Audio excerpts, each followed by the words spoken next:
Hello friends, welcome to my channel. इस video में हम बात करने वाले हैं सीबीएसई के लेटेस्ट सर्कुलर के बारे में, जो कि 9 सितंबर 2025 को अपलोड किया गया है, जिसका सब्जेक्ट है partial relaxation in mandatory submission of APAAR ID link to LOC data for session 2025-26। इसके बारे में मैं डिटेल में एक्सप्लेन करने वाला हूं, तो इस वीडियो को एंड तक देखिएगा ताकि कोई भी कंफ्यूजन ना रह पाए। तो सबसे पहले समझते हैं सर्कुलर के माध्यम से कि अपार आईडी है क्या। तो अपार का मतलब होता है automated permanent academic account registry.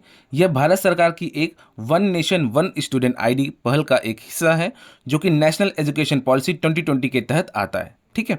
अपार आईडी स्टूडेंट्स को कई फायदे देती है, जैसे कि एक आजीवन एक जैसी पहचान, means unified and life long academic identity, बिना किसी रुकावट के एक क्लास से दूसरे क्लास या एक स्कूल से दूसरे स्कूल में जाना, means seamless transition across educational levels, पढ़ाई के क्रेडिट्स को एक संस्थान से दूसरे संस्थान में ट्रांसफर करना, यानी कि credit transfer between institutions, admission और नौकरी के लिए वेरिफिकेशन आसान करना, means simplified verification for admissions and employment.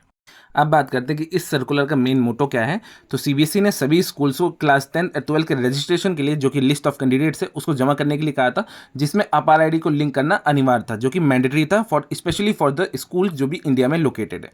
लेकिन कई स्कूल्स को अपार आईडी बनाने के लिए दिक्कत आ रही है। जैसे कि कौन कौन सी दिक्कत है वो भी डिस्कस कर लेते हैं।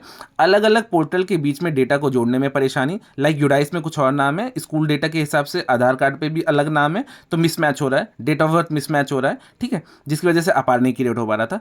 स्कूल के रिकॉर्ड और आधार कार्ड का डेटा में अंतर, डेटा ठीक करने या अपडेट करने में ज़्यादा समय लगना, कुछ स्टूडेंट्स के मदर फादर की तरफ से कोई कंसर्न ना मिलना अपार आईडी जनरेट करने के लिए। तो इस तरह की कुछ चुनौतियां थी, इस तरह के कुछ चैलेंजेस थे, जिसकी वजह से एलओसी सबमिशन के लिए भी डिले होना है, और साथ ही साथ में अपार आईडी भी बच्चे का नहीं बन रहा था। इन सब चैलेंजेस को देखते हुए सीबीएसई ने एलओसी जमा करने के लिए कुछ छूट दी है, तो उसको भी डिस्कस करते हैं।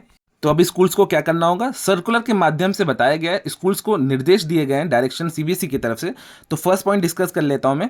अगर माता पिता की सहमति ना मिलने के कारण अपार आईडी नहीं बन पाई है, तो स्कूल्स को माता पिता द्वारा दी गई असहमति, यानी कि अगर वो रिफ्यूज कर रहे हैं, तो उसकी कॉपी अपने पास रखनी होगी, एप्लीकेशन लिखवा के रखना होगा अपने पास रिकॉर्ड के लिए। ऐसे स्टूडेंट्स के एलओसी में आप क्या लिखेंगे, अपार आईडी के कॉलम में आपको लिखना होगा REFUSED, रिफ्यूज्ड। ठीक है। जिनके भी मदर फादर कंसेंट नहीं साइन कर रहे हैं, कंसेंट नहीं दे रहे हैं अपार आईडी बनाने के लिए, उन्होंने कंसेंट नहीं दिया है, तो उनकी आईडी पे आपको लिखना है रिफ्यूज्ड।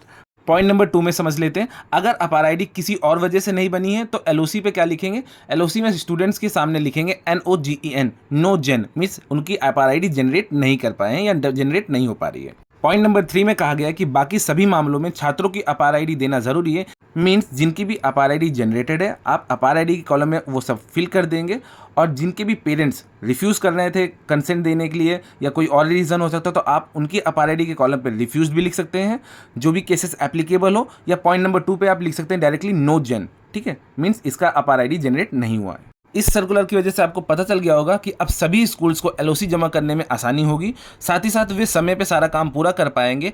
अगर और भी कोई दिक्कत आती है, कोई भी इश्यूज आते हैं, तो स्कूल अपने रीजनल ऑफिस को कांटेक्ट कर सकता है इसी रिगार्डिंग पे। ठीक है, तो आई होप आप समझ पाए होंगे। इनकेस अगर आपको वीडियो अच्छी लगी हो तो please like and subscribe to my channel. मिलते हैं नेक्स्ट वीडियो में। Thanks for watching.